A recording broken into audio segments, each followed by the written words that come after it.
अस्सलामुअलैकुम वरहमतुल्लाहि वबरकातुह। सलातुत तौबा, जिसे तौबा की नमाज भी कहा जाता है। अल्लाह रब्बुल इज़्ज़त की बारगाह में अगर माफ़ी चाहता है बंदा तो ये सबसे बेहतरीन तरीक़ा है। सलातुत तौबा आप पढ़ें।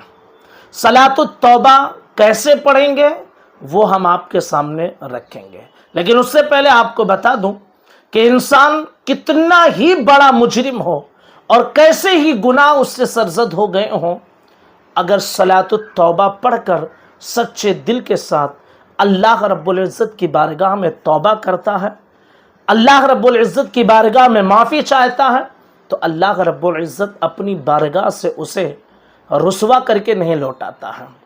अल्लाह रब्बुल इज़्ज़त उसे जलील करके नहीं लौटाता है, बल्कि उसके मकाम व मर्तबे को भी बुलंद करता है और उसकी दुआ को भी कबूल फरमा लेता है। हदीस पाक का वो मफ़हूम है जो आपने बारहा सुना होगा कि अल्लाह के रसूल ने फरमाया कि अल्लाह फरमाता है, इब्ने आदम, अगर तू ज़मीन व आसमान के बराबर गुनाह कर ले, यानी ज़मीन व आसमान को गुनाहों से भर दे, इतना गुनाह तू कर ले, लेकिन अगर तू सच्चे दिल से तौबा करेगा तो तू अपने रब को मेहरबान पाएगा, तो अपने रब को तौबा कबूल करने वाला पाएगा। वो गफूरुर रहीम है, बहुत बख्शने वाला है, बहुत मेहरबान है। बस शर्त ये है कि बंदा सच्चे दिल से उसकी बारगाह में जाए तो सही, सच्चे दिल से तौबा तो करे थे। अल्लाह रब्बुल इज़्ज़त अपनी बारगाह से रुसवा नहीं करता है, अपनी बारगाह से भगाता नहीं है। आने वाले को वो नवाज देता है, बशर्त यह है कि सिर्फ गाल पे अल्लाह तौबा वाला तौबा ना हो, बल्कि सच्चे दिल के साथ तौबा हो कि अब उस गुनाह की तरफ पलट कर नहीं जाएंगे, अब ऐसी गलती नहीं करेंगे। करेंगे कैसे आप? 2 रकात नमाज सलातुत तौबा, जैसे नफल आप पढ़ते हैं ना, वैसे ही पढ़नी है। नियत दिल के इरादे का नाम है।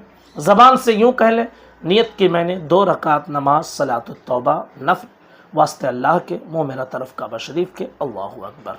सना पढ़ें, औज़ुबिल्लाह बिस्मिल्लाह, सूरह फातिहा और सूरत। पहली रकात मुकम्मल करें, दूसरी रकात बिस्मिल्लाह पढ़ें, सूरह फातिहा पढ़ें, बिस्मिल्लाह पढ़ें, सूरत पढ़ें, और उसके बाद रुकू सजदा, और फिर अत्तहियात दुरूद इब्राहिम दुआ मासूरा पढ़कर सलाम फेर दें।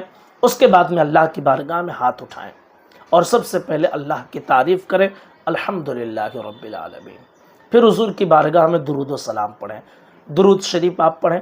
उसके बाद में अल्लाह रब्बुल इज़्ज़त की बारगाह में अपनी हाजात को रखें कि आपने सलातुत तौबा पढ़ी है, मकसद क्या थे, और अपने गुनाहों पर नादिम हो, पशीमा हो। अल्लाह रब्बुल इज़्ज़त ज़रूर बिज़रूर तौबा कबूल फरमा लेगा। मुजरिम कितना ही बड़ा हो, जब सच्चे दिल से उसकी बारगाह में जाता है तो अल्लाह रब्बुल इज़्ज़त उसे भगाता नहीं है, बल्कि उसके मकसद को पूरा फरमा देता है। कादरी एजुकेशनल वेलफेयर सोसाइटी ने तलोजा फेस 1 खारगर न्यू मुंबई यहाँ पर अपना काम शुरू किया और मस्जिद और मदरसे का काम करना शुरू किया। कोई मस्जिद और कोई मदरसा नहीं था, आप सब ने मिलकर ताउन किया है। 1.5 गुंठे की जो ज़मीन थी जिसकी कीमत 1,20,00,000 रुपए थी, आप सब के ताउन और दुआओं से 90 लाख रुपए ज़मीन के मालिक को अदा किए जा चुके हैं। अभी भी 30 लाख रुपए ज़मीन के मालिक को अदा करने बाकी है। ये आखिरी महीना है, इसी महीने में पहले स्टेप का आखिरी काम हमें ज़मीन की खरीदारी के हवाले से करना है। तो ये 30 लाख रुपए आप सब अगर मिलकर 10-10, 20-20, 100-100, 400, 500, 1000, 2000, जिसकी जैसी इस्तिताअत हो, ऐसे अगर आप ताउन करते हैं तो इंशाअल्लाहुल अज़ीज़ कादरी एजुकेशनल वेलफेयर सोसाइटी के ज़रिए से तलोजा के मुसलमानों के लिए एक ज़मीन खरीद कर वहाँ पर मस्जिद और मदरसे की तामीरी काम आसानी के साथ कर सकते हैं। आप जानते हैं कि कोई मस्जिद और मदरसा नहीं है जिसकी वजह से चाहे 5 वक्ता नमाज हो या फिर जुमा की नमाज हो या छोटे छोटे बच्चों की दीन की तालीम हो, बुनियादी तालीम से वो महरूम है। तो आप सब अगर ताउन करते हैं तो इंशाअल्लाहुल अज़ीज़ ये काम आसानी के साथ मुकम्मल हो जाएगा। स्कैनर पर स्कैन करें या गूगल, पेटीएम या फ़ोन पे, जो आप करना चाहते हैं, नंबर भी मौजूद है। आप उसके ज़रिए से कादरी एजुकेशनल वेलफेयर सोसाइटी का ज़रूर ताउन करें।